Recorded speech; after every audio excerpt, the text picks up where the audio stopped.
Live TV, सच सबसे आगे। नमस्कार, आप देख रहे हैं द लाइव टीवी और मैं हूं आपके साथ मुनमुन रहमान। स्वीडन की राजधानी स्टॉकहोम के सेंट्रल मस्जिद के बाहर कुरान पाक की बेहुरमती का मामला सामने आया है, जिसे लेकर स्वीडन की मुश्किलें बढ़ती हुई नजर आ रही हैं। इराक में स्वीडन के दूतावास के बाहर मुसलमानों ने जमकर जो है वो धावा बोल दिया है। गुस्साए मुसलमानों ने दूतावास पर कब्जा कर लिया। यहां तक कि स्वीडन के दूतावास पर मुसलमानों ने इस्लामिक झंडा फहरा दिया, दूतावास पर कब्जा भी कर लिया है। वहीं स्वीडन के दूतावास पर जो राष्ट्रीय प्रतीक है, जो राष्ट्रीय चिन्ह है, उसे भी मुसलमानों ने उखाड़ करके फेंक दिया है। यहां पर आप देख रहे हैं कि स्वीडन में इस तरह के मामले जो हैं वो रुकने का नाम ही नहीं ले रहे हैं। ये पहली बार नहीं है कि स्वीडन में कुरान पाक की बेहुरमती की गई है, कुरान पाक को जलाने की कोशिश की गई है। इससे पहले भी कई कोशिशें जो हैं वो स्वीडन में देखी जा चुकी हैं और इस तरह के कई मामले स्वीडन से जो हैं वो सामने आते रहे हैं। वहीं अब एक और मामला स्वीडन से सामने आ गया है, जहां पर सेंट्रल मस्जिद के बाहर स्वीडन में कुरान पाक जलाने का मामला सामने आया है, जिसे लेकर इराक में मौजूद स्वीडन के दूतावास पर जमकर जो है वो धावा बोल रहे हैं। पूरे मामले को लेकर क्या कुछ खबर आ रही है, क्या तस्वीरें सामने आ रही है, वो तस्वीरें हम आपके सामने रख रहे हैं। इन तस्वीरों में आपको दिखेगा कि मुसलमान जो है वो दूतावास पर पूरी तरीके से कब्जा कर चुके हैं। यहां तक कि उस पर इस्लामिक झंडा फहरा चुके हैं। लगातार जो है वो नारेबाजी भी हो रही है और इसी के साथ जो स्वीडन के दूतावास पर जो राष्ट्रीय प्रतीक चिन्ह लगा है, उसे भी मुसलमानों ने तोड़ करके फेंक दिया है। अब आपको तस्वीर दिखाते हैं कि तस्वीर में क्या है। आप अपनी स्क्रीन पर ट्वीट देख रहे हैं। ये ट्वीट एनादोलू इंग्लिश का है। ये टर्की की एक न्यूज एजेंसी है, समाचार एजेंसी है। इसने अपने ऑफिशियल ट्विटर हैंडल से ट्वीट किया है।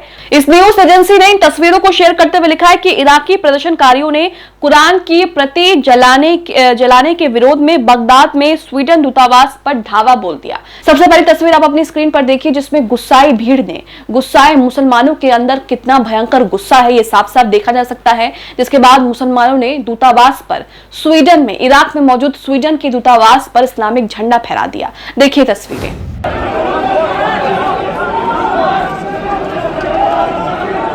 तो तस्वीरें आपने देखी कि किस तरीके से स्वीडन में कुरान पाक की बेहुरमती करना स्वीडन को भारी पड़ गया है और इसके खिलाफ लगातार विरोध प्रदर्शन हो रहा है। तमाम मुस्लिम देश इसे लेकर कड़ी निंदा कर चुके हैं। अमेरिका तक इसे लेकर कड़ी निंदा कर चुका है। वहीं मोरक्को की बात करें तो मोरक्को ने घटना के विरोध में स्वीडन से अपने राजदूत को अनिश्चितकाल के लिए वापस बुला लिया है। इसी के साथ एक और तस्वीर आपको दिखाते हैं, जिसमें कुरान पाक की बेहुरमती के विरोध में बगदाद में स्वीडन एम्बेसी पर लगा स्वीडन का जो राष्ट्रीय प्रतीक चिन्ह है, उसको भी मुसलमानों ने तोड़ करके फेंक दिया। देखिए तस्वीरें। इतना ही नहीं दोस्तों, आप मुसलमानों का गुस्सा जो है वो साफ साफ देख सकते हैं। कुरान पाक की बेहुरमती करना, एक बार फिर से मुसलमानों का जो गुस्सा है वो 7वें आसमान पर है और इसी को लेकर इराक में मौजूद स्वीडन के दूतावास पर मुसलमानों ने कब्जा कर लिया। गुस्साई भीड़ जो है वो दूतावास के अंदर घुस गई, वहां पर नारेबाजी की, जिसकी तस्वीरें सामने आ रही हैं। आप तस्वीरें देखिए कि किस तरीके से मुसलमानों ने स्वीडन के दूतावास पर कब्जा जमा लिया है और गुस्साई भीड़ जो है, प्रदर्शनकारी भीड़ जो है, वो दूतावास के अंदर घुस गई है। देखिए तस्वीरें।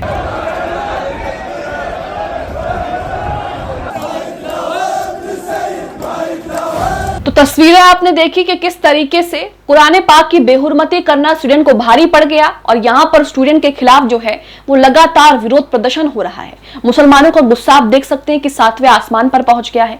लगातार इस तरह की घटनाएं जो हैं वो मुसलमानों के अंदर एक गुस्सा पैदा कर रही हैं और इसी का जो घड़ा है वो फूट गया स्वीडन की इस हरकत पर। जहां एक तरफ दुनिया भर के मुसलमान बकरा ईद मना रहे थे, वहीं दूसरी तरफ स्वीडन में मस्जिद के बाहर कुरान पाक की बेहुरमती की गई, कुरान पाक को जलाया गया, जिसके बाद मुसलमान जो हैं वो अपना गुस्सा रोक नहीं सके। और इसके बाद जो तस्वीरें सामने आ रही हैं वो आपके सामने है कि इराक में मौजूद स्वीडन के दूतावास पर जमकर जो है वो धावा बोल दिया गया, वहां पर कब्जा कर लिया गया। यहां तक कि वहां पर इस्लामिक झंडा जो है मुसलमानों ने फहरा दिया और इसी को लेकर तस्वीरें जो है वो सोशल मीडिया पर वायरल हैं। एक और तस्वीर मैं आपको दिखाना चाहती हूं, जिसमें आप देखेंगे कि इराक में मौजूद स्वीडन के दूतावास के अंदर गुस्साई भीड़, प्रदर्शनकारियों की भीड़ जो है वो किस तरीके से दूतावास के अंदर घुस जाती है और वहां पर किस तरीके से जो है वो उथल पुथल मचा देती है। इन तस्वीरों को निजाम शेयर करते हैं ट्विटर पर। ये लिखते हैं कि स्वीडन में कुरान करीम की बेहुरमती करने के खिलाफ अरब देश इराक में प्रदर्शन जारी। प्रदर्शनकारियों ने स्वीडन के एम्बेसी पर हमला कर दिया, जिसको देखते हुए एम्बेसडर के भेष में हुए छुपे तमाम आतंकी फरार हैं। यही मैं आपको बता दूं कि स्वीडन के दूतावास के अधिकारियों का यह कहना है कि किसी भी अधिकारी और किसी भी कर्मचारी को चोट नहीं पहुंची और सभी कर्मचारी, सभी अधिकारी जो हैं इसमें सुरक्षित हैं। इन तस्वीरों में आप देखिए किस तरीके से स्वीडन के दूतावास के अंदर मुसलमान जो है वो घुसे और उसके बाद वहां पर जो है वो उथल पुथल मचा दिया। गुस्सा जो है वो आप साफ साफ देख सकते हैं। लगातार कुरान पाक की बेहुरमती के मामले जो है वो स्वीडन से सामने आते रहे हैं और उसी को लेकर ये गुस्सा जो है वो आज फूट रहा है। देखिए तस्वीरें।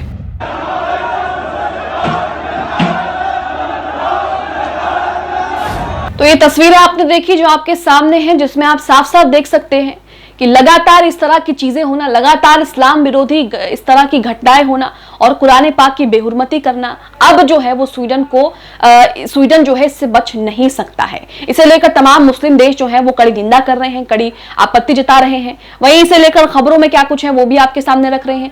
TV9 भारतवर्ष की खबर है। मामला क्या है वो विस्तार से आपको समझाते हैं। इस खबर की हेडलाइन में लिखा है कि स्टॉकहोम में कुरान जलाने पर बड़ा बवाल, इराक में स्वीडिश दूतावास पर हमला, भीड़ घुसी। तो दूतावास के अंदर जो है वो गुस्साई भीड़ घुसती है, वहां पर कब्जा कर लेती है, इस्लामिक झंडा फहराती है। यहां तक कि जो स्वीडन के दूतावास पर राष्ट्रीय प्रतीक चिन्ह लगा था उसे भी तोड़ करके जो है वहां से फेंक दिया जाता है। आगे लिखा है कि स्वीडन की राजधानी स्टॉकहोम में सेंट्रल मस्जिद के बाहर कुरान जलाए जाने को लेकर प्रदर्शनकारियों का गुस्सा बढ़ गया है। बड़ी संख्या में इकट्ठा हुए प्रदर्शनकारियों ने इराक की राजधानी बगदाद में स्वीडिश दूतावास पर धावा बोल दिया। इतना ही नहीं, दूतावास के अंदर गुस्साई भीड़ जो है वो दूतावास के अंदर भी घुस गई। गुस्साई भीड़ ने दूतावास के गेट को तोड़ दिया, लोग दीवारों के ऊपर भी चढ़ गए। तो ये तस्वीरें आपने तमाम तस्वीरें देखी कि किस तरीके से गुस्साई भीड़ जो है वो दूतावास के अंदर घुसी, वहां पर अपना कब्जा जमा लिया और उसके बाद तमाम तरह की तस्वीरें भी जो है वो आपके सामने आ रही हैं। आपको बता दें कि इस घटना के बाद तुर्की के राष्ट्रपति रेसेप तैयब एर्दोगान ने स्वीडन की निंदा की है, जिससे स्वीडन के नाटो में जल्द शामिल होने की संभावना और भी धूमिल हो गई है। एर्दोगान ने कहा है कि आखिरकार हम अहंकारी पश्चिमी लोगों को सिखाएंगे कि मुसलमानों का अपमान करना विचारों की स्वतंत्रता नहीं है। वहीं आपको पूरा मामला बताते चलते हैं कि ये पूरा मामला है क्या, कब हुआ, कैसे शुरू हुआ। दरअसल ईद के दिन स्टॉकहोम की सेंट्रल मस्जिद के बाहर दो प्रदर्शनकारियों में से एक सलमान मोमिका, जिसका नाम है सलमान मोमिका, ने प्रदर्शन करते हुए कुरान के पन्ने फाड़कर उनको आग के हवाले कर दिया। इस दौरान वहां सुरक्षा बलों समेत करीब 200 लोग मौजूद थे। कुछ लोगों ने इसके विरोध में अल्लाहू अकबर के नारे भी वहां पर लगाए। बताया जा रहा है कि 37 साल का सलमान कई साल पहले इराक से स्वीडन आ गया था। स्वीडन में इस तरह की घटनाएं देखी गई हैं। लगातार इस तरह की घटनाएं जो है वो स्वीडन से सामने आती रहती हैं। लेकिन अब ईद के मौके पर जिस तरीके से स्वीडन में मस्जिद के बाहर कुरान पाक की बेहुरमती का मामला सामने आया है, उसे लेकर मुसलमानों का गुस्सा जो है वो थमने का नाम नहीं ले रहा है। और इसी का कारण है कि गुस्साई भीड़ जो है इराक में मौजूद स्वीडन का जो दूतावास है उस पर मुसलमानों ने कब्जा कर लिया और इसी के साथ वहां पर इस्लामिक झंडा फहरा दिया और गेट को जो है वो भी तोड़फोड़ की खबरें जो है वो सामने आ रही हैं। आप इस पूरे मामले को लेकर क्या सोचते हैं? स्वीडन में मस्जिद के बाहर जिस तरीके से कुरान पाक की बेहुरमती का मामला सामने आया और उसके बाद इराक में मौजूद स्वीडन के दूतावास पर मुसलमानों ने जमकर धावा बोला, यहां तक कि उस दूतावास पर कब्जा भी कर लिया। इसे लेकर क्या सोचते हैं, क्या प्रतिक्रिया रखते हैं? हमें कमेंट बॉक्स में अपनी प्रतिक्रिया जरूर दें। द लाइव टीवी, सच सबसे आगे।